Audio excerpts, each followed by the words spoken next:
Well, good afternoon. First of all, let me just tell you what Coca-Cola Founders is. Jason gave a good summary there, but Coca-Cola Founders is a platform where we start at pre-seed and work with founders around the world to co-create startups. That's what the model is, and I'll talk a lot more about that. But before I do, let me ask you a quick question. How many people have kids in the room? Kids, yep. So last week I took my kids, I've got 3 daughters, took them to Disney World in Florida. And it was all fun. If you've ever done that, or Disneyland, it's fun. But that place is a germ factory. So unfortunately, I've got a cold and a froggy voice, so I apologize for that in advance. Okay, let's get into it. Actually, before I get into Coca-Cola Founders, I thought it might be interesting to give you the 2-minute version of the Coca-Cola founder story, because I don't think many people know it. And being a part of a company that's over 100 years old, we don't talk about it a whole lot, but it might be interesting, especially for the founders in the room. Okay, first of all, no, this is not a hipster from Berlin. This is John Pemberton. John Pemberton was the original founder of Coca-Cola Company in 1886. And, 1886, this is 20 years after the Civil War in this country. The country was rebuilding itself. And Pemberton was able to create a product, a drink that didn't taste like anything else. And at the time, there weren't many non-alcoholic drinks. So coffee, tea, water, lemonade, root beer, that kind of thing. He was able to create something that filled a need, a gap. But his business model was very complex. In fact, the way it was designed was he, mixed his concentrate, his liquid, with that guy's water and dispensed that product out of his machine to his customer. Very complicated, so John didn't have direct access to the customer. Very difficult. So, in fact, so difficult that John sold the company a year after he started it to this guy, Asa Candler. Now, Asa is the guy who basically designed the company, or the brand at least that you know of, called Coca-Cola. Asa was the guy who actually developed a new business model where he worked directly with independent bottlers, like a platform model, to put Coke in a bottle, which is actually harder than it sounds. But anyway, he did this, back turn of last century. So, and he also developed many of the iconic things that you think of when you think of Coke. The iconic curvy, what we call the contour bottle, the color red, the Spencerian script associated with the brand, and my favorite actually is the price. For Coca-Cola, they sold one product in one package for one price for almost 70 years, a nickel. So think about how simplified your marketing, your operations could be around that. But anyway, that was Asa Candler. Asa sold the company in 1923 to this guy, Robert Woodruff. Now, Woodruff was an amazing businessman, but he didn't smile very often. It's true. It's very difficult to find a picture of him smiling, believe me. Anyway, so Woodruff was the guy who actually took Coke global. And by 1930, we were in 30 countries, including China. That's a picture of Beijing down below. He was the guy that made the deal with the Olympics, first brand to partner with the Olympics, again, to go global. And he was the guy that really standardized and integrated all the pieces of the business together to scale. So, you fast forward to today, it's addressing the slide. Anyway, fast forward, $20 billion brands in the portfolio. And that's revenue, not valuation, by the way. But $20 billion brands. Most people are familiar with Coke and Diet Coke, Fanta, Sprite. But we have billion-dollar tea brands, water brands, coffee brands, so forth. 200 countries. Actually, the company is local in 207 countries. And I'll save a question for the Q&A. The only country that we're not in is in North Korea. So, 208 countries, we're 207. So anyway, 3,500 products in the portfolio, 700,000 people in what we call the Coca-Cola system. Coca-Cola system is actually a mashup of about 300 companies that form this thing that we call Coca-Cola. Super complicated. 24 million customers. 24 million customers. So when you go to buy a product from our company, you don't go to the Coke store, right? You buy it through a retailer. You go to the guy across the street there or down the road. And that's a customer of Coke, but they range from that guy over there to Walmart. That's the size and scale of the customers that we have. But we have 24 million customers. And then the big number, almost 2 billion people drink something from our product, from our company every day. 2 billion servings a day is what we do. So massive scale. So what do you do with that in light of this? And actually, I don't really love the last 2 words there, digital transformation, because no one knows exactly what that means. But it's true that there are new business models, new technologies that we would love to adapt inside of our company, but it's very difficult. very difficult when you've designed a company, over 100-year-old company, to adopt certain technologies and certain things inside of that. So, what do you do with that? CD Insights. We love CD Insights, super fans. This is one of their visuals. I'm sure you saw it, but we don't. Our industry is not alone. Every industry is experiencing this, especially for legacy companies. This is FedEx. It's hard to see. It's a kind of a complex slide, but this is FedEx's homepage, and these are all the startups that are disrupting their, basically their value proposition, all around their business model. So when you look at that, it's tempting to think, well, FedEx just doesn't get it, right? They just don't get it. They're too slow, blah, blah, blah.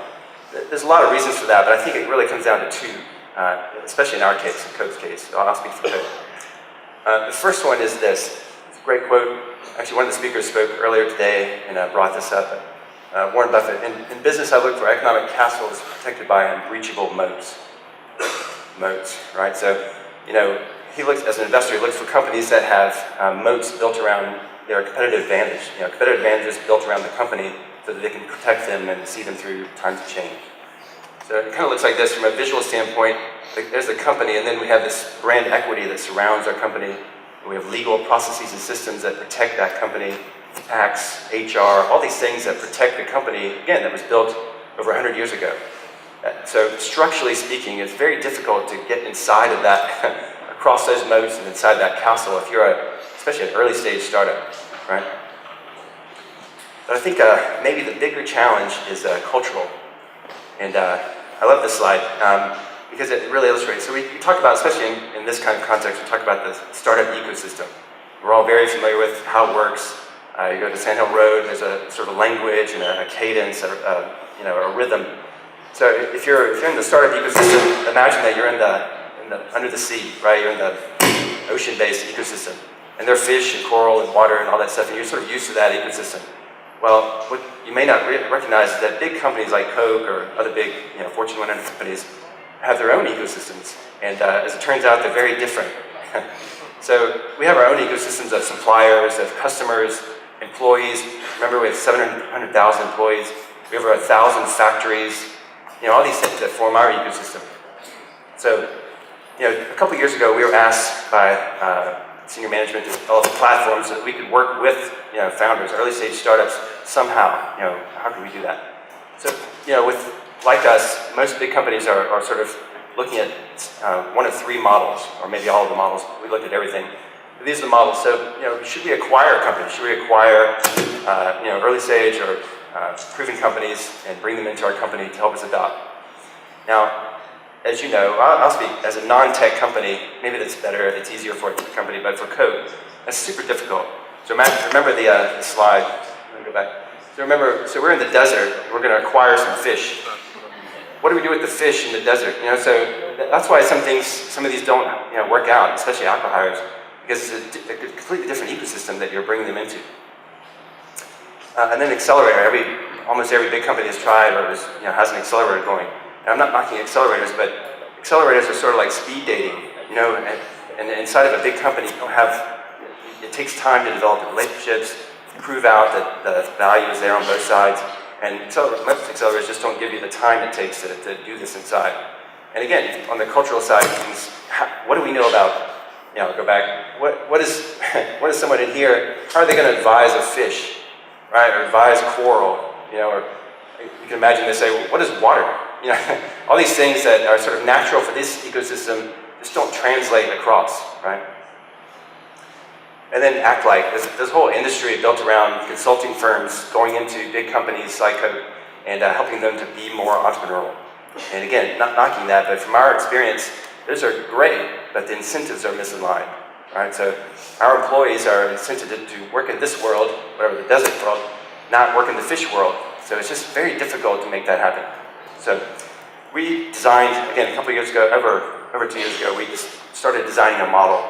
We didn't even know what to call it. We didn't call it pre-seed. We didn't call it anything. We just started calling it Coca-Cola Founders. And we've iterated many, many times. We made lots of mistakes. But let me just walk you through how it works. First of all, we thought oftentimes big companies, big corporates, VCs often don't like, or they advise actually their portfolio companies not to get involved with a corporate too early on. because they can really mess it up. Totally agree, totally understand that. We thought, what if that wasn't the case, at least in terms of Coke? What if we could start very early, pre-seed, maybe right after the MVP, or where there's a sort of shared passion around a common problem. What if we could start very early and partner, and actually co-create? So not try to dominate, not try to, create a win-lose situation with anybody, VC or founder, but what if we could actually co-create together from the very start? And that's where we started. So the model is based on really two things. Starting off on a big industry problem. So not only a problem that Coke has, but an industry problem. And think about it, our value chain, our supply chain is so vast, we cut across multiple industries. So we see big challenges, big billion-dollar markets, if you want to call it a market, a big billion-dollar challenge inside of many verticals. So we start there, start with a big, we call it a Coke challenge, but really an industry challenge. And from and you mentioned it, but from a founder standpoint, this is a chance to get not only pre-seed, seed money. We talked, one of the speakers here this morning talked about how difficult it still is to raise pre-seed. If we could take care of that, so we offer pre-seed, a big challenge, a known market, one that we feel, every day, and we can go deep into that pain and really expose what that pain's like to co-create, a solution with the founders. So let me just give you an example. I've got 3 examples. The first one, actually, the first set of founders that we worked with was actually based in the Bay Area, San Francisco, and this is the challenge that they focus on. We call it out of stocks. It's very easy to understand. If our product isn't on the shelf, the consumer can't buy it, the retailer can't sell it, there's no value exchange, right? And if you think about all the shelves that we have our products on, that's $1 billion, actually more than $1 billion challenge for us in lost revenue. But again, think about it, every CPG company, suffers from this or feels this kind of pain, shark bite kind of pain. So the way it works is if there's an empty shelf, that retailer calls Coke or whoever, but in our case Coke. We send one of our guys out to take our products from the back room, from the warehouse or back of the office up to the front and restock the shelf. The challenge with that is there's no on-demand model for that. So we may get the call on Tuesday, but we don't arrive until Thursday just because that's our route to market. Big challenge. Another one is, again, we have a lot of shelves around the world. We monitor how our products are merchandised or displayed around the world, but we can only do a small sample. Again, think about it, how many shelves we're on. So we hire agencies to help us gain insight into, through these small samples to extrapolate, how we're doing in the marketplace. So this startup called Winolo. Has anybody ever heard of Winolo? Just raised a Series A. Wow, gosh. Founders, we'd love to hear that. So anyway, they started Winolo based on this problem, this big Coke challenge, and essentially, the challenge around how to staff, on-demand staffing model to do these types of jobs, right? Very unpredictable, on-demand types of jobs. And you can read the numbers there, but we're able to do, just in that last example, we're able to do much more than we can do through our sort of typical way of working with an agency. And really what we look for is, obviously, for revenue, additional revenue, and or productivity savings. And so that's Winolo. Now, one of the things that we can do, we found out quite easily, is that we can operate at scale, at global scale. 3/4 or at least half of our revenues come from outside the U.S. So we can actually do this and work directly with the startup communities around the world. That's why we love Startup Grind. To do this same kind of thing outside the Valley, certainly outside the U.S. This is a great example. We partnered with a couple of founders based in Sydney. The challenge that they focused on was our vending business. And when everyone knows of Coke vending machines, when we started that business decades ago, there wasn't a convenience store or a coffee shop on every corner. So having a vending machine, on different corners around the world made sense. Well, today it's not so much, right? So essentially, our vending business is flat.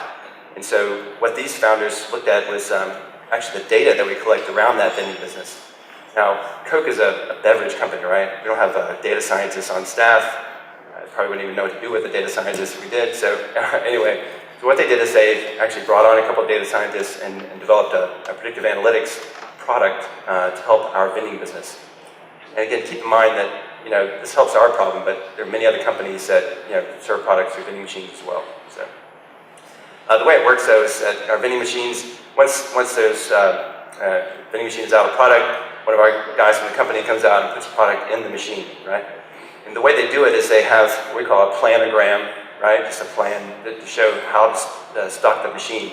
That's not a machine, but anyway, it gives you an idea how to stock a machine. So what they thought is, what if they could take historical data, real-time data, mash it up, and come up with customized planograms for each machine? And that's what they did. It's called Hivery. The company's called Hivery, and you can see that they launched not even a year ago, and they're scaling quite quickly throughout our company. In fact, we were in Tokyo 2 weeks ago and helping them talk to our bottlers there. So last one, Southeast Asia, more specifically Vietnam. Again, we were just there 2 weeks ago, but half of the market in Vietnam, I'd say Southeast Asia, but specifically Vietnam, is run by these people. Who are these people? These are wholesalers. Half the market is run by wholesalers. So what we do is we sell our product at wholesale to like that guy who stocks the product and then sells it however he wants to after that. We have no insight, no connection to his end retailers or customers, right? We just drop the product and he sells it. Now we'd like to have that insight. We'd like to know how our products are selling against other competitors and so forth, but we don't. That's just how it works. So we worked with a couple founders who launched a product in actually November.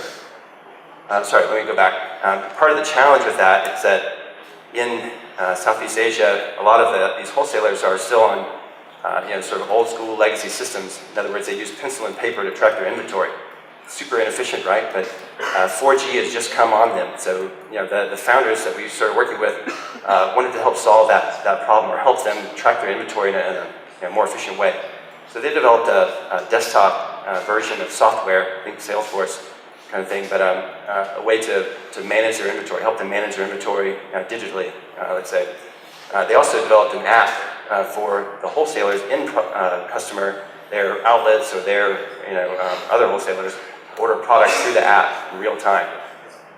This is, I know it sounds maybe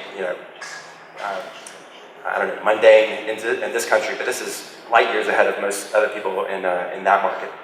And so what they've done, the company's called S3. What they've done, we talked to one of the wholesalers, and she told us that just using this software, just using that app, has doubled her business in less than a month.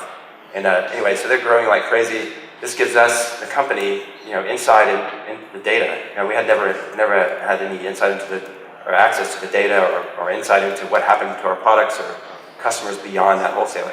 So again, this is something that would be super difficult for us to develop internally, almost impossible. But through this platform, we're able to do this with the founders. Okay, so we launched this about 2 years ago. Through this platform, we've launched 12 companies in 10 countries. Again, the real win-win here is that we're able to do things that would be very difficult or almost impossible for us to do internally. The founders get access to first customer, big enterprise customer, and pre-seed from day one. Now, this is the end of the deck, but what I think is super interesting is how big this could be. Not only for Coke, but think about all the non-tech companies that could leverage this kind of a platform. And now imagine if they could get together somehow and access their overlapping challenges, problems, and work this way on a similar type of platform. We thought the same thing. So about 3 or 4 months ago, we approached one of our biggest customers, Walmart, and asked them if they want to collaborate on this type of platform.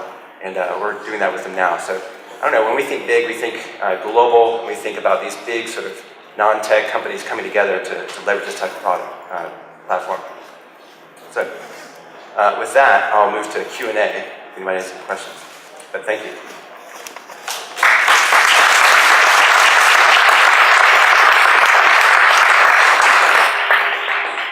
If you have questions, actually just come line up with this mic real quick. We have a few minutes, so first come, first serve. This will be the hardest one. See you later.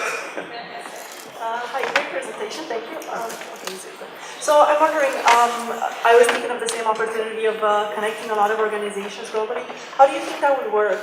Because you also have a lot of competition, and they do also, and lots of organizations are building, venture branches and all of that. How can we help, make that better?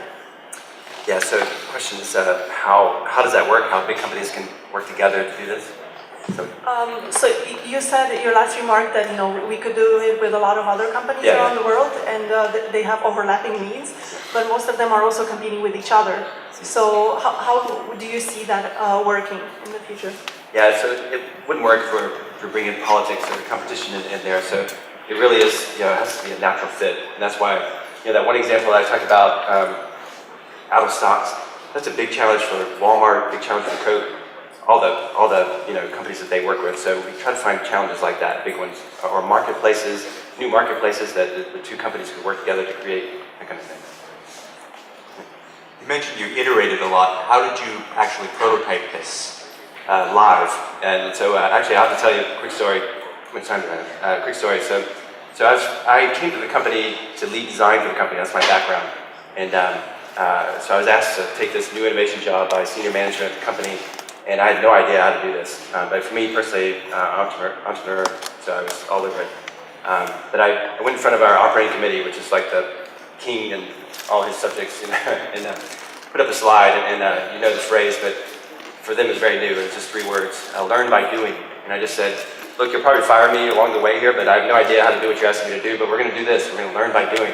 So what does that mean? We're not going to hire McKinsey to tell us how to do it. We're not going to come up with a perfect plan in 2 years and then implement it. We're going to start, and we're going to make a lot of mistakes. So we did that. So quick story. We start off with a bunch of really smart people inside the company. We thought, well, they're smart. They could create startups. Why not? That didn't work. You know the end of that story. That didn't work. The second one was we thought, well, we started entrepreneur in residence program. Did that in several countries around the world. Turns out the entrepreneurs got sort of used to the corporate lifestyle. They like going to meetings, drinking coffee, and chilling out, and a paycheck. What is that? So that didn't work, and so we actually asked them to leave the company, exit the company, basically fired them, and started this iteration of the platform. And that's turned out really well. All the incentives are aligned. We're able to work directly with VCs as well, and it's the model that's working. I thought the examples you pointed to were great. I've been an entrepreneur, but now I'm with a big company, and we face similar challenges. I'm curious about the what happened before. You've got these success stories, but I mean, look, there's hundreds of companies probably here today that would love to go solve a problem for Coca-Cola, but there's a lot of stuff that has to happen with identifying those, and one is you could sit back and just let people present them to you, but like, what are you bringing to the table other than access? Are you actually putting money in? Are you going to the VCs and saying, hey, here's the things that we're trying to go solve for? What happens before you get to these kind of selections? Because I'm sure there's a whole lot of noise in the system and things that happen before you get to the point where you open a slide. So for example, we're launching a team in Turkey next, in Istanbul. And so right now we're building relationships with VCs in Istanbul, kind of a small community. But this is why we actually connected with Derek for the first time. And so we're looking for founders we actually like to work, we always work with repeat founders. So again, we're in the desert. We're not teaching people how to work in the desert. We're trying to learn how to people work in the other ecosystems. So we go to a startup community through something like Startup Grind, meet the VCs, start looking for founders, start pitching them. They would be interested in this kind of platform. If they're interested, if the passion is there, they want to do something like this, then we start digging into Coke, and they really understand, exactly what these issues are. We offer them pre-seed through a convertible note, so they have funding right up front. We have a whole network of what we call business unit advisors, so specific people inside of our company that are advisors to those people. So anyway, we have a lot of systems in place to do that, but that's how it works. Okay, cool. Thank you very much.